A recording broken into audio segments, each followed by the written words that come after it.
Fala turma, professor Márcio, vamos lá para a dilatação dos sólidos, ok? Bem, um sólido aquecido a uma temperatura θ inicial, está aqui, a uma temperatura θ. Turma, quando eu tenho diferença de temperatura, eu tenho também calor, tá? Que é a energia térmica que transita do corpo mais quente para o corpo mais frio.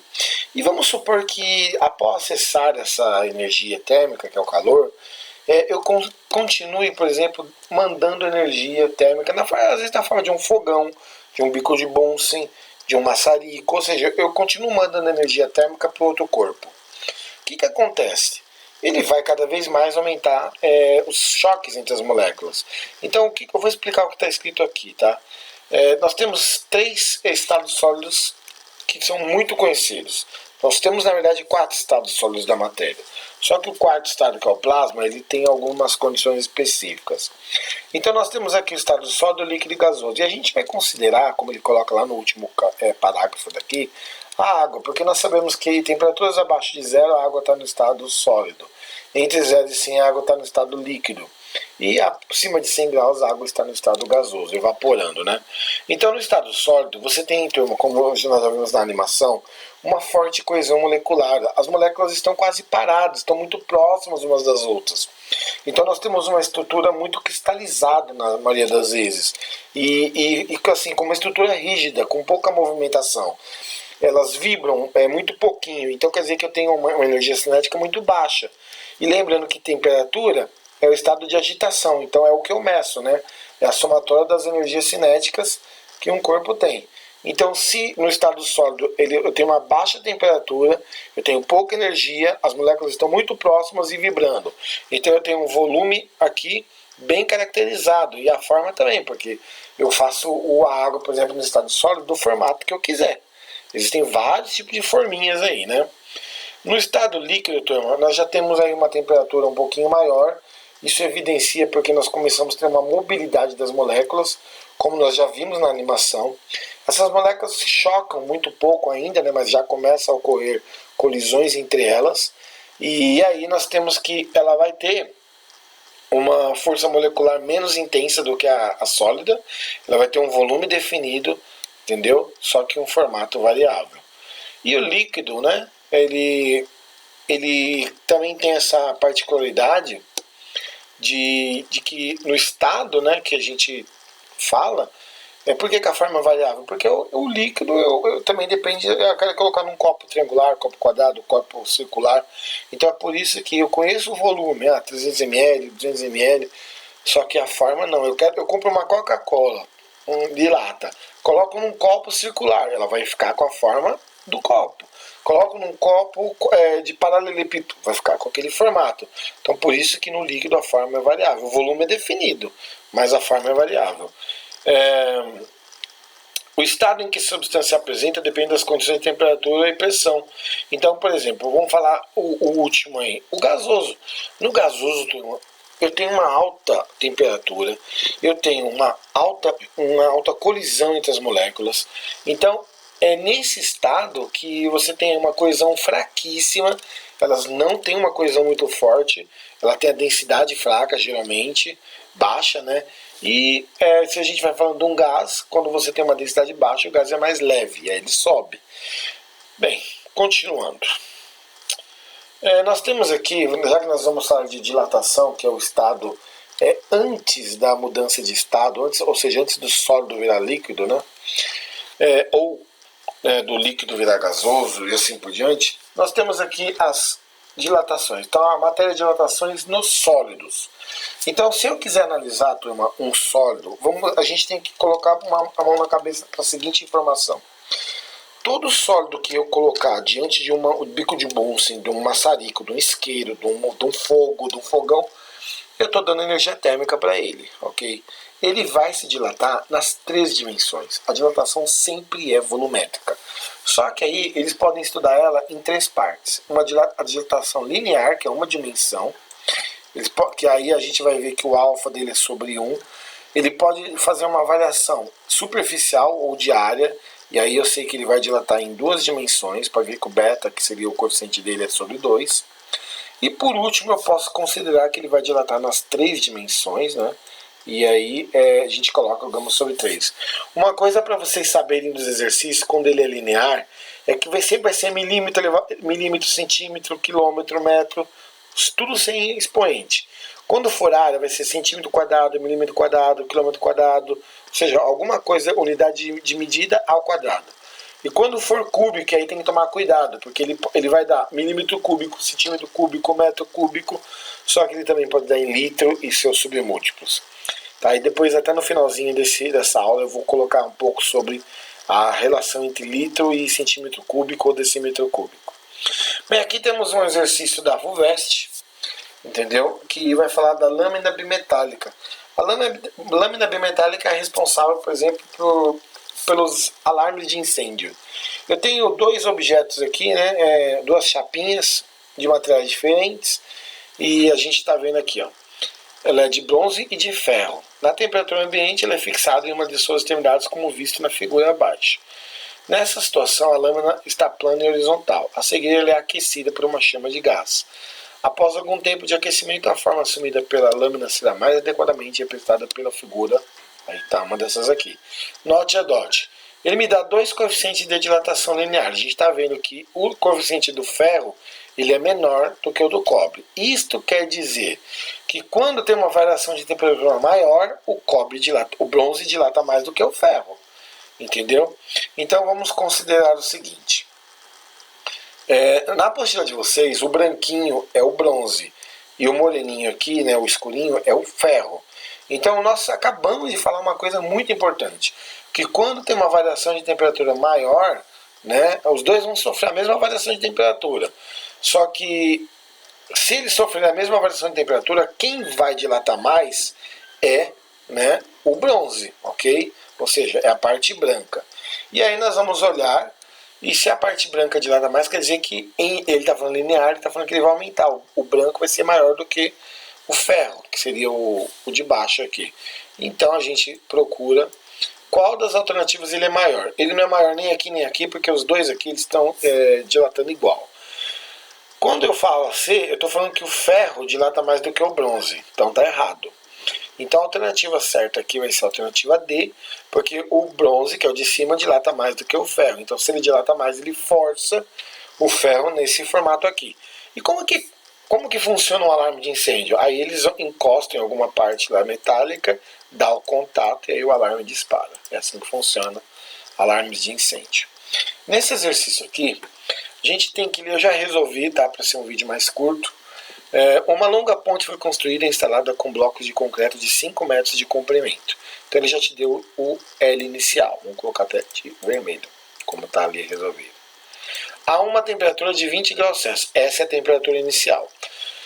Em uma região na qual a temperatura varia ao longo do ano entre 10 e 40. Então a gente vai pegar a maior variação, a maior temperatura. O concreto desses blocos tem coeficiente de dilatação. Então eu tenho que considerar porque o concreto dilata. E se eu não der um pequeno espaço entre eles, eu posso ter um colapso do meu sistema. Tá? É por isso que em viadutos você tem placas de concreto que tem espaço entre elas. Nessas condições, qual a distância em centímetros que deve ser resguardada entre os blocos na instalação para que no dia mais quente do verão a separação entre eles seja de 1 centímetro? Então dá uma olhada. Eu coloquei, ele quer uma dilatação linear. Então o L0 a gente sabia que era 5 metros. Presta muita atenção. O que ele está colocando aqui é uma dilatação linear, tá? Deixa eu colocar o coeficiente certo. Na dilatação linear, ele já me deu aqui o valor do alfa. Tá aqui, ó. Ele é 10 a menos 5. Então tá aqui, ó. Eu coloquei o L0, coloquei o alfa. E a variação de temperatura é o maior menos o menor. Dessas duas aqui, eu pego a maior, porque ele quer o dia mais quente. Tá bom? Esse aqui é o dia mais frio. Então, na maioria dos dias, a temperatura é de 20 graus Celsius. Então, se ela vai para 40, tá aqui, ó, final menos inicial. 40 menos 20 dá 20. Eu coloco aqui. 5 vezes 20 vai dar 100. Só que o 100 é 10 ao quadrado, turma. 10 ao quadrado com 10 a menos 5, eu conservo a base e somo os expoentes. Menos 5 com mais 2 dá menos 3. Só que isso está em metros, então eu tenho que passar ele para centímetros, que dá 10 a menos 1. E aí eu vou descobrir, então, o que é o ΔL? É a variação de comprimento, é o final menos inicial. O ΔL é o que eu acabei de calcular, deu 0,1. 10 a menos 1 é a mesma coisa que 0,1. O L final é o que eu quero saber, e o L inicial é 1 centímetro, que tem que ser a diferença entre eles. Bem, agora eu já coloquei 100 centímetros, eu peguei 1 centímetro que é a separação, esse 1 está negativo, mando para lá positivo, 1 mais 0,1 dá 1,1, que é a alternativa B de Boschi. Exercício 3 aí, turma, esse cai pra caramba, né? Porque muitas pessoas, quando você tem uma chapa que tem um buraco, quando você coloca essa chapa diante de uma fonte de calor, ela vai dilatar. Só que, turma, o buraco ele é falta de material, então ele também dilata. Então tem muita gente que às vezes acaba errando isso aqui de bobeira. Então vamos ler, ó.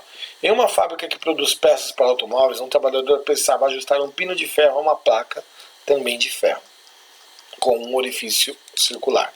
Ao introduzir o pino, ele verificou que havia uma folga entre o orifício e o pino, mostrado na figura a seguir. Então, pensando em um procedimento que ajustasse o pino sem folga no orifício, esse operário resolveu aquecer o conjunto simultaneamente. Então ele aqueceu tudo.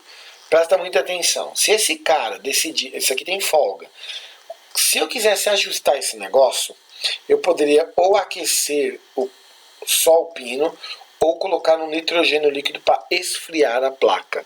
Porque se eu esfriasse a placa, ia ter uma dilatação negativa, esse buraco ia diminuir. E aí ia esmagar aqui o eixo. Ou se eu faço isso aqui aquecer, eu faço ele a dilatar. Então, agora ele fez as duas coisas juntas. Então tem que tomar muito cuidado. Ele colocou assim, ó, aquecendo o conjunto simultaneamente. Então, vamos procurar aí. Vamos ler. Houve um aumento na folga, pois o pino ao ser aquecido se contraiu. Não, turma, se aqueceu, o pino e o orifício se aqueceram. A folga se manteve praticamente na mesma proporção, mas ainda teve folga. Na B, uma diminuição na folga, pois a chapa ao ser aquecida teve seu orifício reduzido. Não, se a chapa aquece, o orifício não reduz, ele também aumenta. Então a B também não é. C. Uma diminuição na folga, pois o pino se dilata mais acentuadamente do que o orifício. Não porque os dois têm o mesmo material, turma. E justamente é esse o motivo de os dentistas usarem na obturação um material que tem um coeficiente de dilatação um pouquinho parecido com o dente, mas um pouquinho de nada menor. Porque se ele fosse maior e quando dilatasse, quebrava o dente. Então, se os dois são iguais, turma, eles dilatam igual, não tem essa, não é a C. Entendeu? Ninguém vai dilatar mais do que o outro. E a D está escrito o seguinte: vai ter um aumento na folga, pois o diâmetro do orifício aumenta mais que o diâmetro do pino. Bem, eles são proporcionais, então ele vai ter um aumento na folga sim, porque a gente está vendo que o círculo do orifício é maior que o diâmetro do pino. Então realmente é a alternativa D aqui, a nossa resposta, né? Então tem que tomar muito cuidado. As proporções se seguem, tá, turma? Esse tipo de matéria aqui é aquela lá que às vezes você coloca uma panela dentro da outra e quer tirar. E aí você coloca a panela de baixo numa água quente, aí ela dilata e você consegue tirar a panela de cima. Isso acontece com um copo também, quando um copo fica dentro do outro, tá? Esse exercício aqui, a pressão normal ou a densidade de uma substância é a função de sua temperatura. Por exemplo, quando se diz que a densidade da água é 1 grama por centímetro cúbico, essa informação pressupõe que 1 grama de água ocupa um volume de 1 centímetro cúbico, a uma temperatura de 25 graus Celsius. Ao ser aquecida, a água irá se dilatar, e dessa forma, cada 1 grama ocupará um volume maior que 1 centímetro cúbico. Suponha que uma substância tenha densidade de 1,072 gramas por centímetro cúbico a 20 graus Celsius e que o coeficiente de dilatação linear, olha aqui a grande pegadinha do exercício. Ao ser aquecida a 100 graus Celsius, a sua densidade passará a ser, turma, ele está falando de volume, só que aqui é em linha, então esse coeficiente aqui, o gama, que era para a gente usar, ele vale 3 vezes o alfa. Então, se você não percebeu o que ele te deu, você vai errar muito feio esse exercício. Ao ser aquecido a 100 graus Celsius, sua densidade passará a valer. Então, eu coloquei aqui, ó, ΔV, que eu quero fazer uma dilatação volumétrica. Ele tem um volume de 1 centímetro cúbico, tá aqui. Ele tem, olha a mancada aqui, ó, ele te deu o alfa. Só que o gama é 3 vezes o alfa. 3 vezes o alfa que ele deu aqui, ó. Ok?